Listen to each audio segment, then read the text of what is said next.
దేవుని యొక్క వాక్యంలోనికి వెళ్దాం. పరిశుద్ధ గ్రంథంలో నుంచి యోహాను సువార్త 14వ అధ్యాయము మొదటి వచనాన్ని మనం చదువుకుందాం.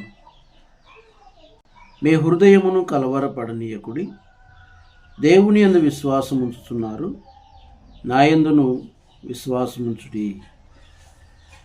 ప్రభునందు ప్రియులారా, మరి ఈ లోకంలో మనం గమనించినట్లయితే అనేక మంది ప్రజలు మరి వారికి ఉన్నటువంటి సమస్యలను బట్టి, కుటుంబ సమస్యలను బట్టి, ఆర్థిక సమస్యలను బట్టి, వ్యక్తిగత సమస్యలను బట్టి హృదయంలో ఎవరికి చెప్పుకోలేక కృంగిపోతూ ఉంటారు అన్న. కనుక ప్రియులారా, ఇక్కడ హృదయం యొక్క సమస్యకు యేసయ్య పరిష్కారం చెప్తుంటున్నాడు. శిష్యులు ఇక్కడ హృదయంలో కలవరంతో ఉంటున్నారు. ఆ కలవరంలో ఉన్నటువంటి ఆ సమస్యకు పరిష్కారం ఇస్తూ యేసయ్య చెప్తుంటున్నాడు, మీ హృదయములను కలవరపడనీయకుడి, దేవుని యందు విశ్వాసం ఉంచుతున్నారు, నా యందును విశ్వాసముంచుడి అంటున్నాడు అన్న. కాబట్టి దేవుని యందు విశ్వాసముంచుతున్నారు, నా యందును విశ్వాసముంచుడి అని చెప్పినప్పుడు ఇక్కడ యేసయ్య ఏం చెప్తుంటున్నాడంటే, మన యొక్క సమస్యలకు, మన యొక్క పరిస్థితులకు, మన యొక్క ఇబ్బందులు అన్నిటికీ కూడా పరిష్కారము యేసయ్య అని చెప్తుంటున్నాడు.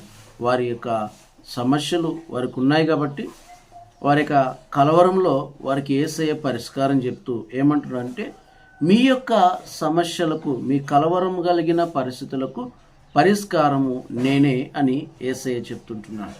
కనుక ఈ దినాన దేవుని పిల్లలమైన మనము మన జీవితంలో మనకున్నటువంటి ప్రతి ఒక్క కలవరము, ప్రతి ఒక్క ప్రతికూల పరిస్థితులన్నిటికీ కూడా పరిష్కారము యేసుని విశ్వసించడమే అని ఇక్కడ యేసయ్య చెప్తుంటున్నాడు.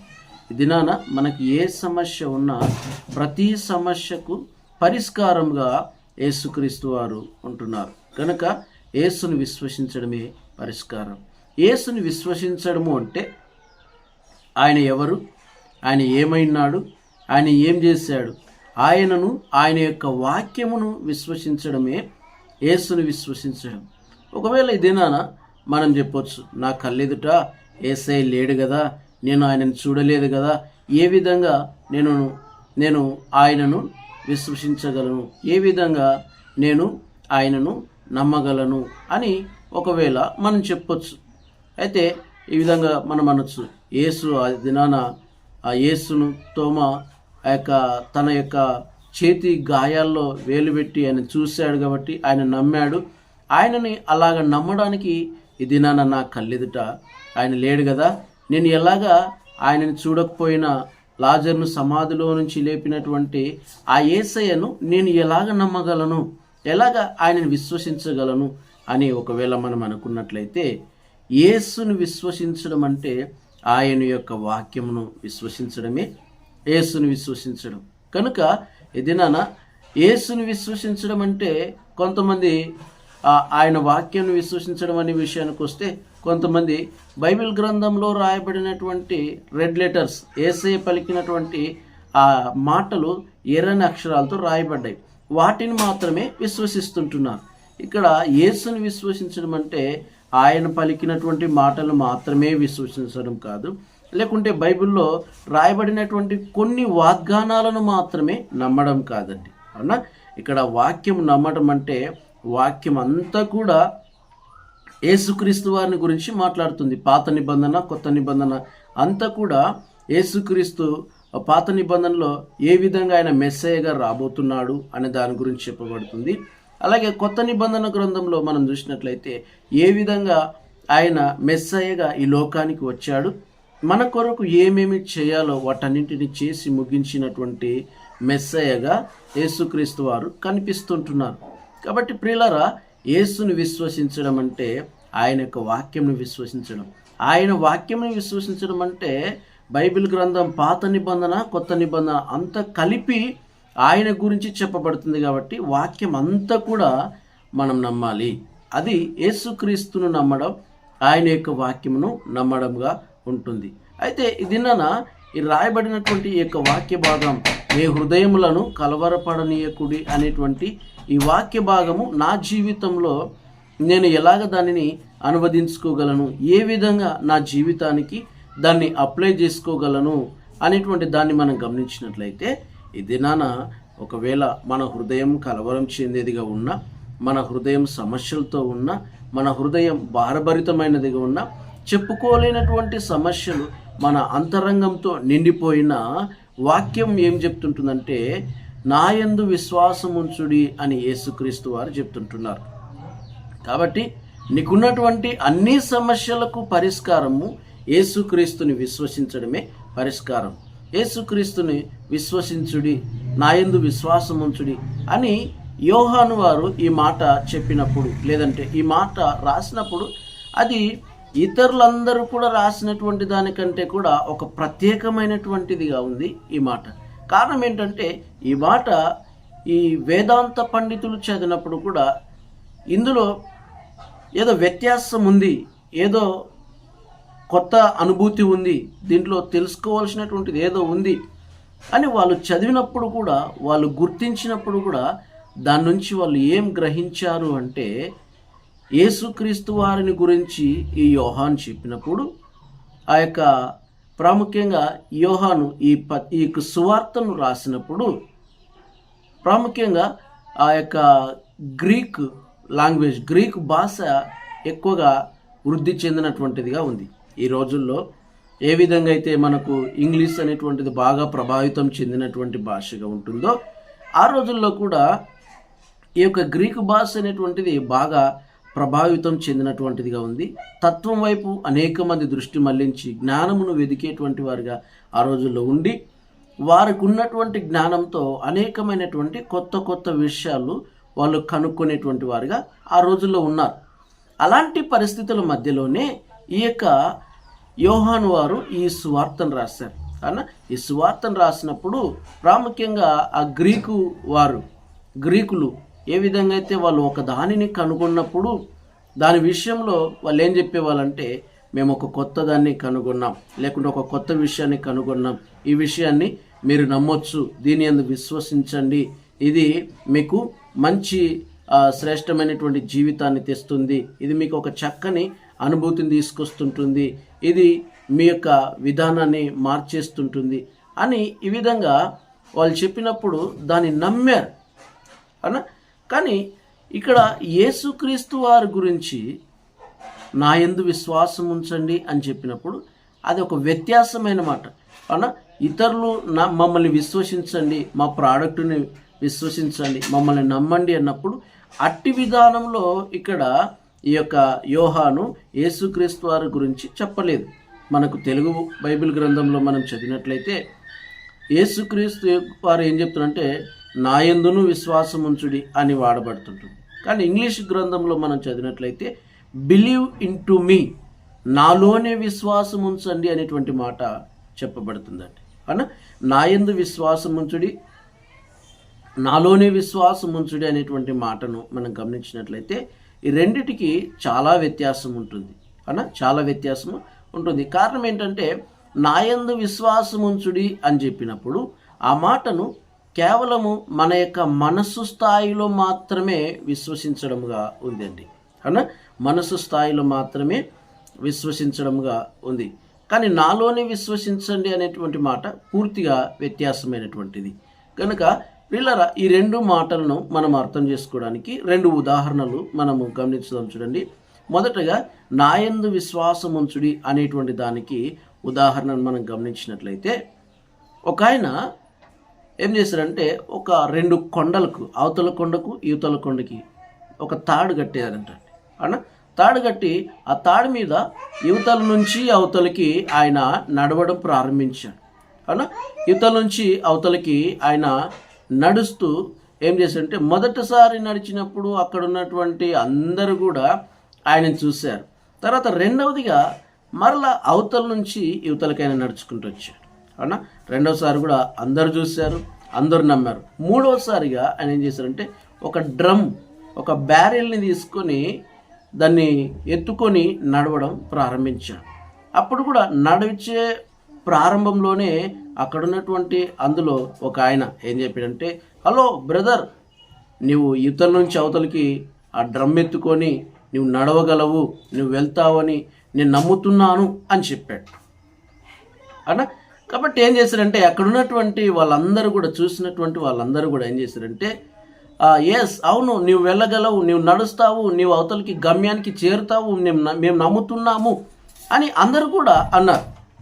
అయితే అదే ఆ వ్యక్తి నడిచినటువంటి, ఆ తాడు మీద నడిచినటువంటి ఆ వ్యక్తి, మీరు నిజంగా నమ్ముతున్నారంటే ఎస్ అవును నమ్ముతున్నాము అన్నారు. మరి మిమ్మల్ని తీసుకొని కూడా నేను నడుస్తాను, మీలో ఒకరు రండి, మిమ్మల్ని ఎత్తుకొని నేను నడుస్తాను అని చెప్పినప్పుడు ఆ స్థలంలో ఏ ఒక్కరు కూడా లేకుండా అందరూ కూడా వెళ్ళిపోయారంటండి. కానీ కారణం ఏంటో తెలుసా?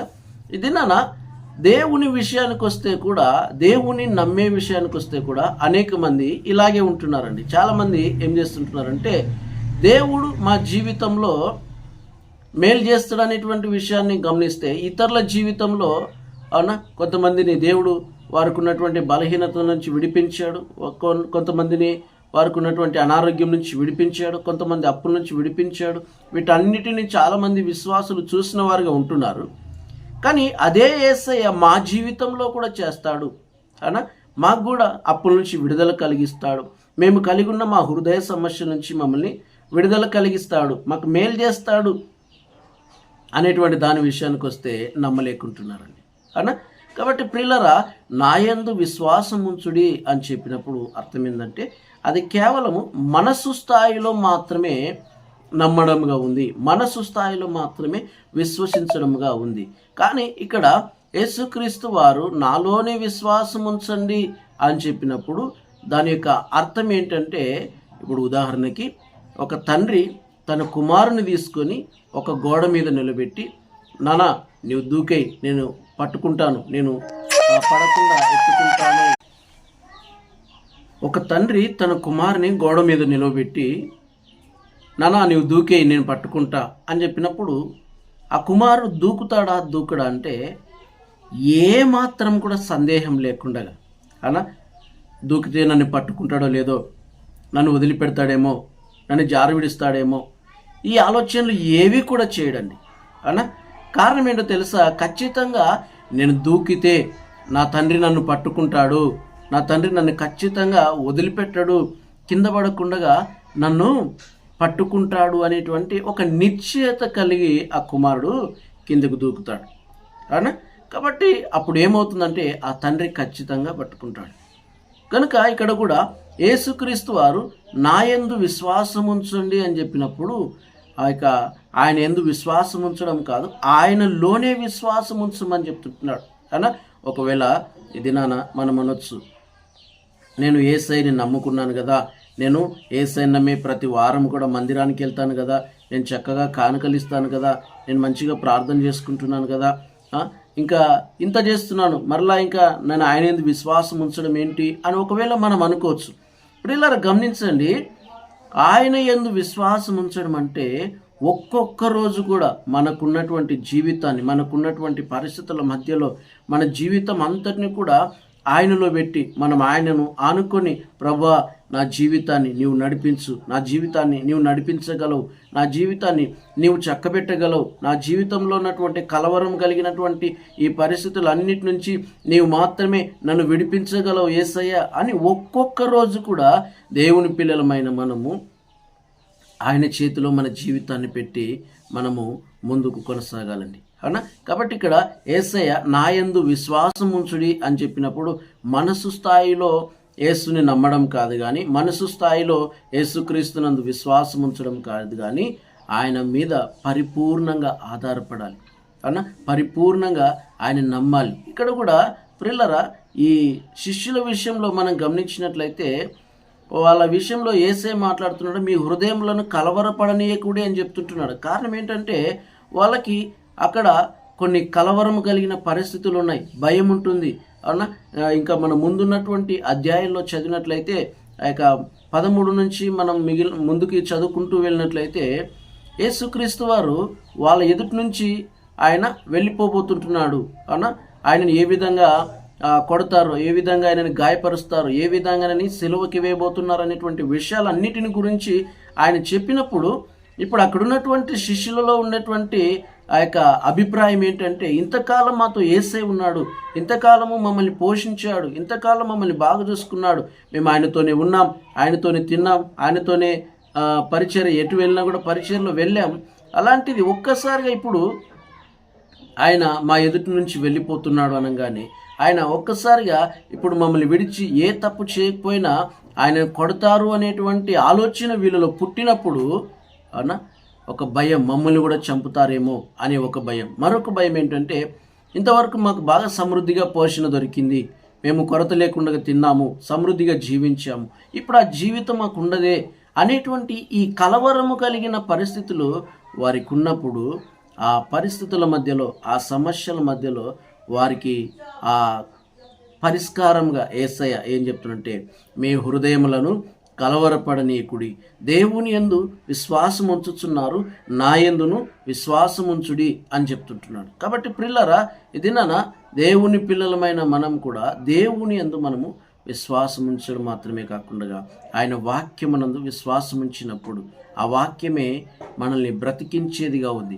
మన బాధలలో నెమ్మదిని ఇచ్చేదిగా ఉంటుంది. కాబట్టి విశ్వాసం అని చెప్పినప్పుడు ఏదో గుడ్డిగా అడిగేయడం కాదు, ఏదో గుడ్డిగా మనం ముందుకెళ్ళడం కాదు, ఏదో వెళ్ళాలంటే వెళ్తుంటున్నాను అని అనుకొని అలా వెళ్ళడం కాదండి. కానీ ఒక్కొక్క రోజు కూడా యేసుక్రీస్తునందు విశ్వాసం ఉంచి ఆయన వాక్యంను గట్టిగా చేపట్టి ఆయన వాగ్దానాలను గట్టిగా పట్టుకొని ఆయనలో మనం ముందు కొనసాగినప్పుడు ఆ వాక్యమే మనల్ని బ్రతికిస్తుంది, మన పరిస్థితులను మారుస్తుంది, మన యొక్క బాధల్లో నెమ్మదిని కలగజేస్తుంది, మన ఇబ్బందుల్లో మనకు ఆదరణ కలిగించేదిగా ఉంటుంది, మన కలవరం కలిగిన పరిస్థితులు అన్నిటి నుంచి మనల్ని ఆ వాక్యము విడిపించేదిగా ఉంది. కాబట్టి దేవుని పిల్లలమైన మనం మన జీవితంలో ఉన్నటువంటి కలవర పరిస్థితులను బట్టి కలవరపడకుండా, ప్రతికూల పరిస్థితులను బట్టి కలవరం చెందకుండా, హృదయంలో చెప్పుకోలేనటువంటి బాధలను బట్టి కలవరం చెందకుండా దేవుని యొక్క వాక్యం చెప్తుంటుంది, నా యందు విశ్వాసం ఉంచండి అని యేసయ్య చెప్తుంటున్నాడు.